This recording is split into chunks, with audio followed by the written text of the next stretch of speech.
They say a mother's love is unconditional. They say if you give everything to your children, they'll take care of you when you're old. I believed those promises. I worked 3 jobs, sacrificed my dreams, and poured every ounce of my being into raising for beautiful children. I thought I was building a family. I didn't know I was building my own prison. My name is Margaret. I'm 55 years old, and this is the story of how the people I loved most became strangers who destroyed me. This is about what happens when you give love and receive cruelty in return. I came to America when I was 23 years old with nothing but a suitcase and a heart full of hope. My husband Robert and I had met in night school back home, and we dreamed of building something beautiful in this land of opportunity. We settled in a small apartment in Newark, New Jersey, where the walls were thin and the winters were brutal. But we didn't care. We were young and in love and stupid enough to believe that hard work guaranteed happiness. Robert worked construction, and I cleaned houses during the day and waited tables at night. When I got pregnant with our first child, Jennifer, I was terrified. We barely had enough money for ourselves, let alone a baby. But the moment I held her in my arms, I made a promise that would define the next 3 decades of my life. My children would have everything I didn't. They would go to college. They would never know hunger or struggle. They would live the American dream I had chased across an ocean. 3 more children followed, Michael, then Sarah, then little Daniel. Our apartment somehow fit all 6 of us. Though I have no idea how, I would wake up at 4 in the morning to prepare breakfast and pack lunches, get the kids ready for school, then rush to my cleaning jobs. I cleaned 5 houses a day, scrubbing toilets and mopping floors for families who barely looked at me. Then I'd race home to make dinner, help with homework, and prepare for my evening shift at the diner. Robert helped when he could, but construction work was unpredictable.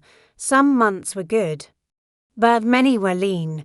The weight of keeping our family afloat fell primarily on my shoulders, and I carried it without complaint because that's what mothers do. I remember Jennifer's 10th birthday. She wanted a bicycle so badly, the kind with pink streamers on the handlebars that all her friends had. We couldn't afford it. I took on extra weekend shifts, cleaned an additional house, and skipped meals for 2 weeks to save the money. When I presented her with that bike, her face lit up like Christmas morning, and every sacrifice felt worth it.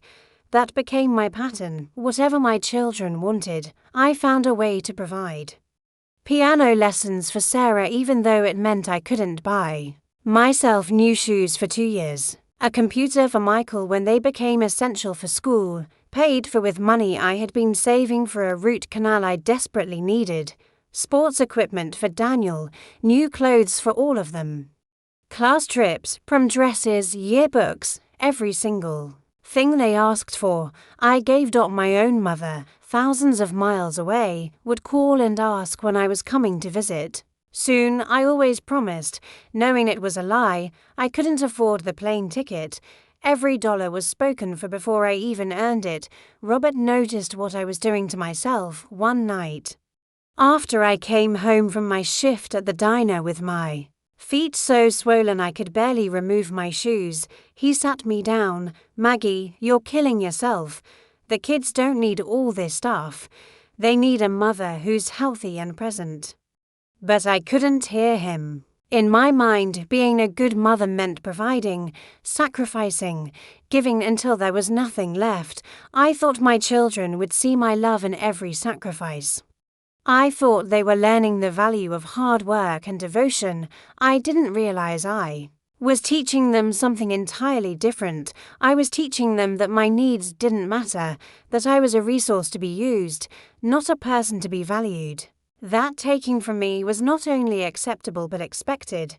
The foundation I was building, brick by brick, sacrifice by sacrifice, was actually quicksand, and by the time I realized it, I was already sinking, and the people I had given everything Two were standing on the shore, watching me drown without extending a hand, but that realization was still years away. For now, I was still Margaret the provider, Margaret the selfless mother, Margaret the woman who believed that love and sacrifice were the same thing.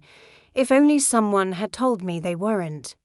When Jennifer turned 18, she got accepted too. Boston University. The day the acceptance letter arrived, she burst through the door screaming with joy, and I cried tears of happiness, my daughter, the first in our family to go to college. Everything I had worked for was materializing before my eyes. Then came the financial aid letter. Even with scholarships, we needed to cover $20,000 per year, $80,000 total. The number made me dizzy. Robert sat at our kitchen table, his head in his hands. Maggie, we can't do this. We're already stretched thin. Jennifer can go to community college for 2 years, then transfer. It's the smart thing to do. But Jennifer's face crumpled when I suggested it. Mom, all my friends are going away to college. I've worked so hard. You promised I could go anywhere. I got accepted. You promised I had promised. And I never broke my promises to my children. I took out Parent Plus loans. I picked up a 4th job on weekends, cleaning offices at night. I was now working nearly 90 hours a week. But I told myself it was temporary. Jennifer would graduate, get a great job, and then things would ease up. The pattern repeated with each child. Michael wanted to go to a private art school in Chicago. Sarah chose a university in California. Daniel, my baby, got into a prestigious program in Washington, D.C. Each time I found a way. More loans, more jobs, less sleep, less food, less everything for myself. By the time Daniel started college, I was 50 years old and drowning in over $300,000 of student loan debt. My body was falling apart, my back ached constantly from years of physical labor, my hands were arthritic from decades of scrubbing and cleaning. I had ignored chest pains and dizzy spells because I couldn't afford to miss work for doctors' Apo. INTMENTS. Robert had grown distant. Our marriage had become a business partnership focused solely on survival. We barely spoke anymore except about bills and logistics. The romance and laughter of our early years had been buried under mountains of stress and exhaustion, but I kept telling myself it would be worth it. My children would graduate with degrees and opportunities I never had. They would be successful and grateful.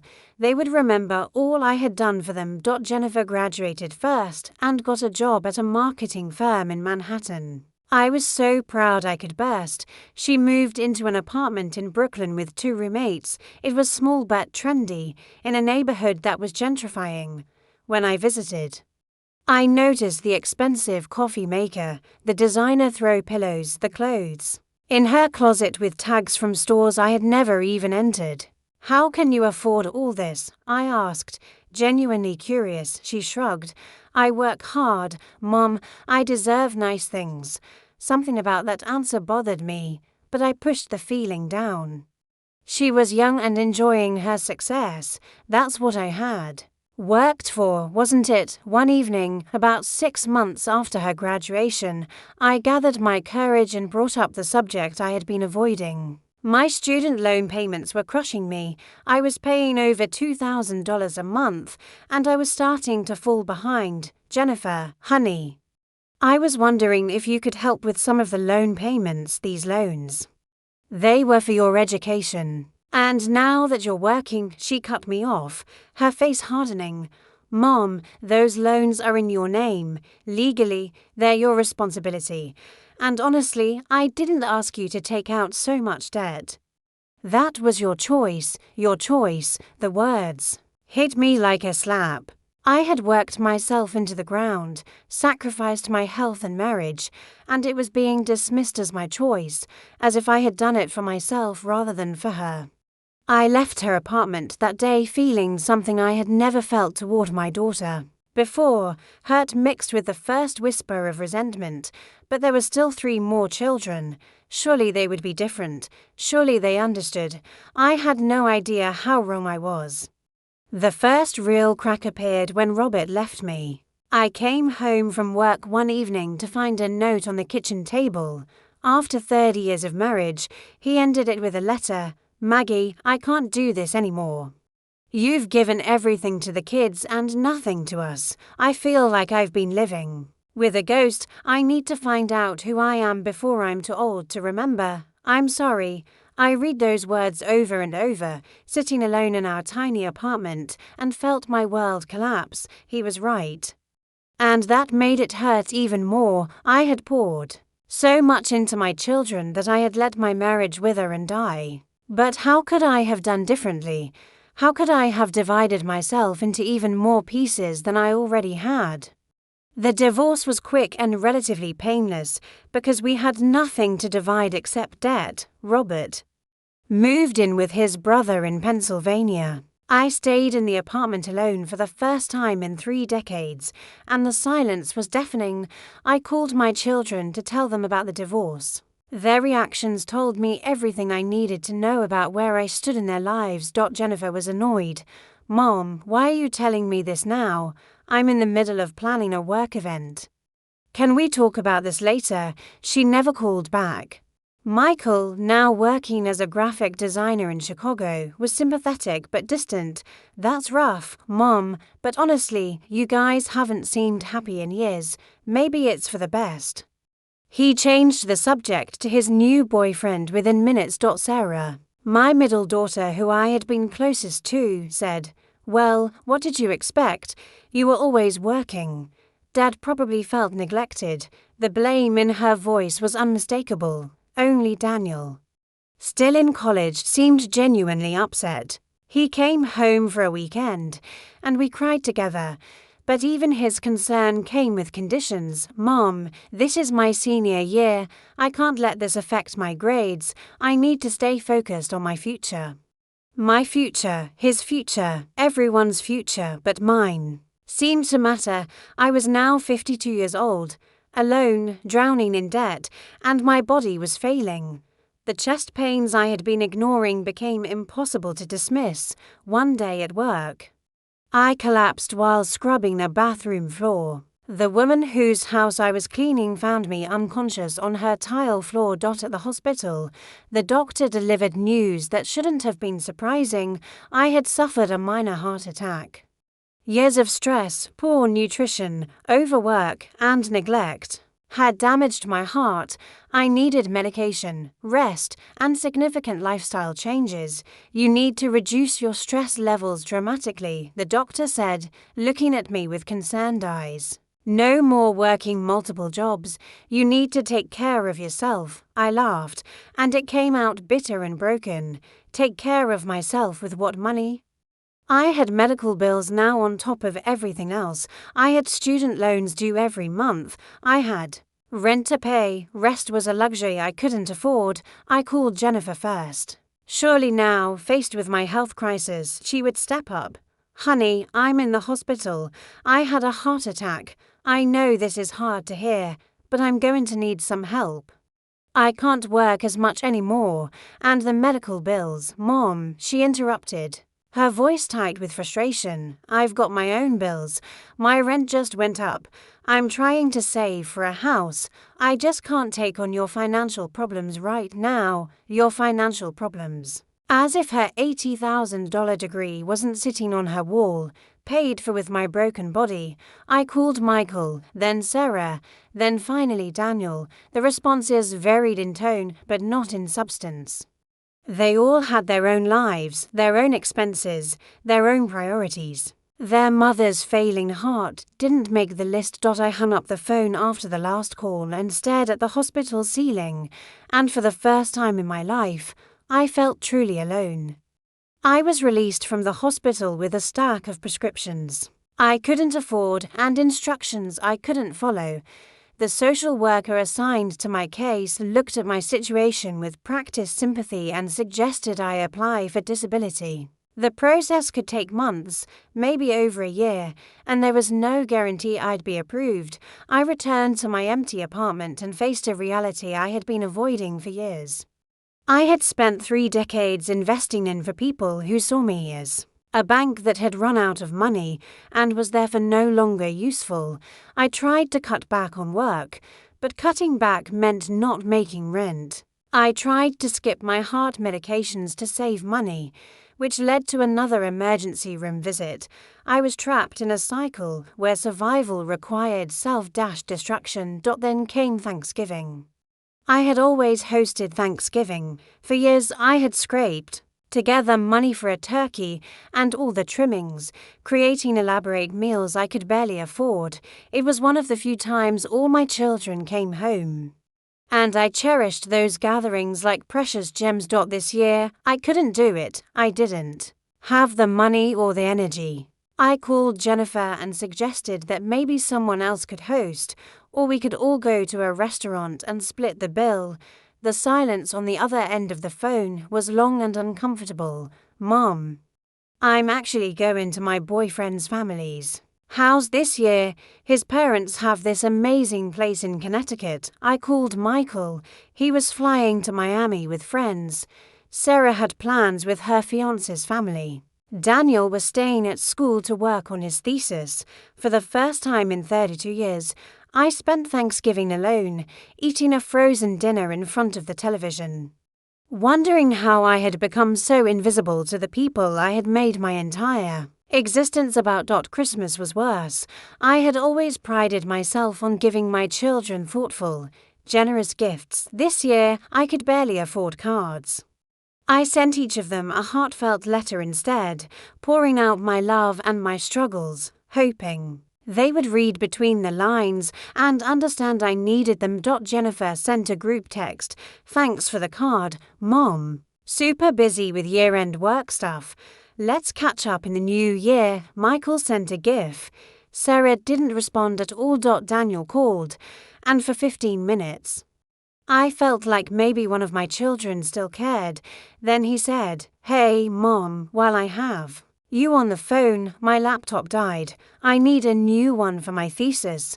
Can you help me out? It's about $1,500. The request was so absurd I actually laughed. Here I was, unable to afford my heart medication, and my son was asking me for $1,500. Daniel, honey, I can't. I'm barely surviving right now. His tone changed immediately, becoming cold. You know what, Mom, you're always complaining about money. Maybe if you had managed things better, you wouldn't be in this situation. Other people's parents seem to do just fine." He hung up before I could respond. I sat holding the phone, his words echoing in my head. Managed things better. As if the $300,000 in loans I had taken out for them was poor financial planning rather than sacrifice. That night, I looked at my life with brutal honesty. I was 53 years old with a damaged heart, crippling debt, no retirement savings, no partner, and for children who saw me as a burden. I had given everything, and I had nothing. Not even their respect. I thought about my own mother, who I had neglected for years because I was too busy sacrificing for my children. She had passed away 5 years ago, and I had missed her funeral. Because I couldn't afford the plane ticket, I had chosen my children over my own mother, and now my children were choosing everything over me. The irony was devastating. I had taught them well. I had taught them that mothers are expendable, and they had learned the lesson perfectly. My 55th birthday arrived on a Tuesday in March. I woke up alone in my apartment, took my medications with tap water, and got ready for my shift at the diner. I told myself birthdays didn't matter at my age, but the truth was I hoped at least one of my children would remember. By noon, my phone remained silent. I checked it obsessively between taking orders and refilling coffee cups, making excuses. Each time, they're busy.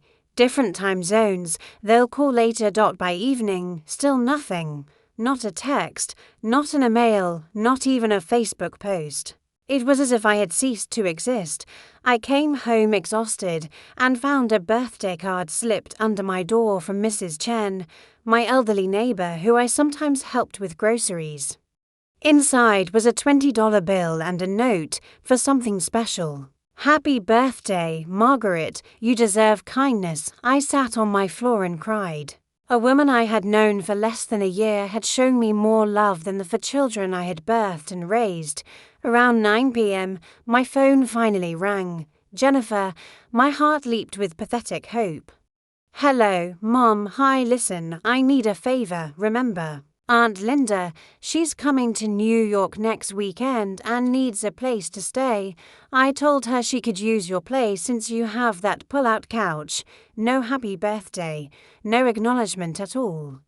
Just another request for something I was supposed to provide." "Jennifer," I said quietly, "do you know what today is?" A pause.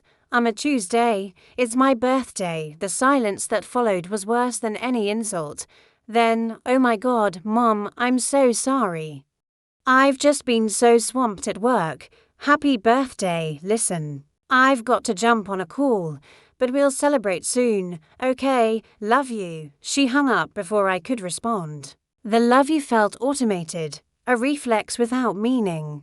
That night, something inside me broke, but not in the way it had broken before. This was different. This was clarity breaking through like dawn after the longest night. I opened my laptop and started researching. I looked at my debts, my income, my options. I read articles about Parent Plus loans and learned something that made my blood run cold. I was legally responsible for every pen. Why of those loans until the day I died? My children had no obligation to help. I had signed away my future, thinking I was investing in theirs, but it was just a transaction where I lost everything. I calculated that if I continued on my current path, I would die with hundreds of thousands. In debt, having never retired, never traveled, never done a single thing for myself. I would work until my heart finally gave out completely, and then what? Would my children even come to my funeral? The next morning, I did something I had never done in my life. I made a decision based entirely on what I needed, not what someone else wanted from me. I called a bankruptcy attorney. "I need to know my options," I told her, my voice shaking. "I have over $300,000 in Parent Plus loans, medical debt, and credit card debt. I'm 55 with a heart condition. I can't keep up with the payments." The attorney was honest. Bankruptcy wouldn't eliminate the student loans, but it could wipe out the medical and credit card debt, giving me some breathing room. It would destroy my credit, but my credit was already destroyed. What did I have left to lose? "Your children won't be affected by your bankruptcy," she assured me. "The loans are in your name alone. Your children won't be affected." The words should have comforted me, but instead, they highlighted the fundamental inequality of our relationships. Nothing I did affected them. Everything they did affected me. That wasn't love. That was parasitism. I filed for bankruptcy the following week. And with that filing, I began the painful process of accepting a truth I had been avoiding for years. I had raised for people who took everything I offered and felt entitled to more. The people I loved most had become the cruelest people in my life. Chapter 6, Setting Boundaries with Strangers. 700 words. The reactions to my bankruptcy were predictable and devastating. Jennifer called me, furious, after somehow finding out through a family friend. "Mom, how could you be so irresponsible? Do you know how this makes our family look? What if this affects my career? What if people find out my mother is bankrupt?" I listened to her tirade, and for the first time, I didn't apologize. "Jennifer, I filed for bankruptcy because I spent 30 years destroying myself financially to give you and your siblings everything you wanted. I'm drowning, and I needed a life raft. You're being dramatic. Lots of people have debt. You just need to budget better. I have nothing left to budget. I've been eating one meal a day so I can afford your student loan payments. Those are your Loans, Mom, your name is on them, for your education, I said, my voice rising. Every single dollar of that debt went to giving you opportunities, and you can't even remember my birthday. She hung up on me. We didn't speak for 3 months, but something had shifted inside me. The bankruptcy, rather than feeling like a failure, felt like the first honest thing I had done in years. I started going to a free support group for people dealing with financial stress, and there I met others who had similar stories. Parents who had sacrificed everything only to be abandoned, people who had learned too late that giving everything away leaves you with nothing. One woman, Carol, became a friend. She was 62 and had worked as a nurse for 40 years while putting 3 kids through school. Like me, her children had scattered to the winds once they got what they needed. We started meeting for coffee, sharing our stories, and slowly I began to rebuild a sense of self that wasn't defined by what I could provide to others. I also started saying no. When Sarah called asking if I could fly to California to help with her wedding planning, I said no, I can't afford the plane ticket, and I can't take time off work. Mom, this is my wedding, the most important day of my life. You're choosing money over your own daughter. No, I said calmly, I'm choosing survival. You're asking me to spend money I don't have on a trip I can't afford. I love you, but I can't do it. She called me selfish and hung up. Later, I saw on Facebook that she had hired a wedding planner for $5,000. The money existed, she just thought it should come from me instead of her. When Michael asked me to co-sign a lease for a bigger apartment, I said no. When Daniel borrowed $200 and never paid it back, I stopped lending him money. With each boundary I set, my children pulled further away, and I realized something heartbreaking. They had never actually wanted a relationship with me. They had wanted a resource. My health began to improve, slowly, with less financial stress and regular medication. My heart condition stabilized. I cut back to 2 jobs instead of 4. I started sleeping 6 hours a night instead of 3. I joined a free fitness class at the community center. For the first time in decades, I looked in the mirror and saw a person, not just a workhorse. I also started therapy through a sliding scale clinic. My therapist, Dr. Rivera, asked me a question that changed my perspective. Margaret, if a friend came to you with your exact situation, what would you tell her? I thought about it. I'd tell her she was being used, that she needed to protect herself. And why don't you deserve that same protection? I had no answer. I had spent so long believing that mothers were supposed to sacrifice, supposed to give until there was nothing left, that I had never questioned whether that belief was actually true or just a convenient story for people who wanted to take without giving back. Dr. Rivera helped me understand something crucial. I hadn't failed as a mother. I had succeeded at raising for independent adults. Their failure to appreciate or reciprocate wasn't my responsibility, but accepting that truth was only the beginning of my journey. The hardest part was still ahead. Chapter 7. The wedding. I wasn't invited to 700 words. Sarah's wedding happened on a Saturday in June. I know this because I saw the photos on Facebook while sitting in my apartment, scrolling through images of an event I wasn't invited to attend. The betrayal was complete and stunning. My daughter, who I had carried in my body, who I had raised and sacrificed for, got married without even telling me the date had been set. The photos showed a lavish outdoor ceremony at a vineyard in Napa Valley. Sarah wore a designer dress that probably cost more than I made in 6 months. There were hundreds of guests, professional photographers, an elaborate cake, and a band. Jennifer and Michael were in the wedding party, all smiles and matching outfits. I sat staring at those photos for hours, and the pain that washed over me was unlike anything I had ever experienced. This wasn't just neglect or thoughtlessness. This was deliberate exclusion. This was erasure, I called her. She answered on the fifth ring, and I could hear party sounds in the background. Mom, now's not really a good time. I'm looking at photos of your wedding. Sarah. Your wedding that I wasn't invited to. A long pause. Mom, we wanted to keep it small and intimate. Just people who've been supportive recently. Given how things have been between us, we didn't think you'd want to come anyway. Not want to come to my own daughter's wedding. Mom, every conversation with you lately is about money and problems. You're always stressed and negative. We wanted our day to be positive and happy. I'm sorry if that hurts your feelings. But it was our choice, our choice. I thought about all the choices I had never gotten to make because I was too busy facilitating theirs. Sarah. I've been stressed and negative because I've spent the last 30 years working myself to death. For you and your siblings, I've been unsupportive because I stopped letting you drain me dry. See, this is exactly what I'm talking about. Everything is about your martyrdom. You chose to have kids. You chose to help us. Nobody forced you. And now you're using it as emotional blackmail. The words were so cruel, so perfectly designed to wound, that I actually gasped. Emotional blackmail.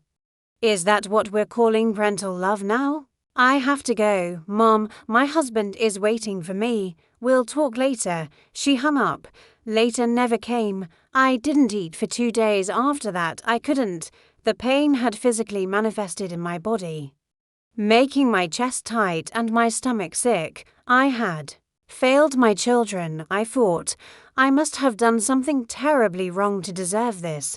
But Dr. Rivera helped me see the situation differently. Margaret, you didn't fail them. You succeeded too well. You taught them that you were infinitely available, infinitely exploitable. You taught them that your needs didn't matter. They learned exactly what you taught, but other mothers sacrifice for their children, and their children turn out fine, grateful. Even other mothers also teach their children reciprocity, boundaries, and mutual respect. You taught them that taking without giving was acceptable. That's not love, that's enabling. The truth hurt worse than the betrayal. I had done this to myself by never requiring anything from them, by never saying no, by never teaching them that relationships are two-way streets. I wrote each of my children a letter. Not angry or accusatory, but honest. I explained how their actions had hurt me. I explained that I loved them, but could no longer have a relationship where everything flowed in one direction. I explained that I was open to rebuilding our relationships, but only if they were willing to see me as a person, not a resource. Jennifer never responded. Michael sent a brief text. Got your letter. Need time to process. Sarah blocked me on social media. Only Daniel called weeks later, and we had a conversation that was painful but real. He apologized for his part in my pain, though he also defended his siblings, unable to fully see what they had become. 1 out of 4. That was my success rate. 25% of my children were willing to acknowledge my humanity. It was a devastating report card on 3 decades of sacrifice. I'm 56 years old now, and I barely recognize the woman I was a year ago. The transformation hasn't been easy or pretty. It's been painful, messy, and necessary. I still work at the diner, but only 4 days a week now. The pay is less, but I've learned to live on less. I don't have cable or streaming services. I don't buy new clothes. My phone is 5 years old, but I eat 3 meals a day. I sleep 7 hours a night. I take my medications. I'm surviving, and surprisingly, sometimes I'm even happy. Carol and I take walks every Sunday morning around the park. She's become the family I chose, along with a few other women I've met through support groups. We have potlucks where everyone brings what they can afford, which sometimes means saltine crackers and cheese, and we laugh about it. We share our stories without judgment. We remind each other that we're worthy of love even if our children don't see it. Daniel and I talk once a month. The conversations are surface level and careful, but there's something. He's graduating this spring and has a job lined up in Seattle. He's asked if I'll come to his graduation. And I've told him honestly, I can't afford it. He said he'd send me a plane ticket. Whether he will or not remains to be seen, but the offer itself felt like progress. Last month, I received a Facebook message from Jennifer. She's engaged and pregnant. The message was brief, informational, not exactly warm, but not hostile either. Thought you should know. Due in November, I'm going to be a grandmother.